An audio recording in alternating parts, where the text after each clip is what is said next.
Lazio dopo il... Alle 12.30 precise gli specialisti incaricati dell'azienda pordenonese Moretto hanno fatto detonare le cariche installate sul manufatto in mattoni, adibito alla raccolta degli scarti della lavorazione del legno, truccioli e segatura, abbattuto oggi presso l'ex stabilimento Attica che si trova in via del Coglio 40 San Giovanni a Natisone.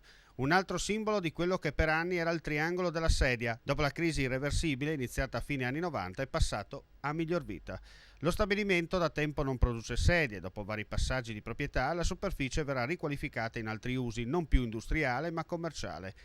Erano i primi anni 60 quando nelle campagne a cavallo tra San Giovanni e Natisone, la frazione di Dolignano, sorgeva la prima grande azienda del settore. Sono passati 50 anni da un periodo ascendente per la sedia, oggi la parabola discendente inesorabilmente sta mettendo la parola fine a un pezzo di storia industriale non solo friulana. La crisi c'è e si fa sentire e quando una cosa non funziona bisogna cambiare drasticamente per recuperare spazi riqualificandola in altri usi. Al tempo non si comanda, la vita continua, nell'attesa e speranza il futuro che verrà spazzi via le nubi grigie, informazione all'orizzonte che annunciano inesorabilmente l'arrivo del prossimo temporale.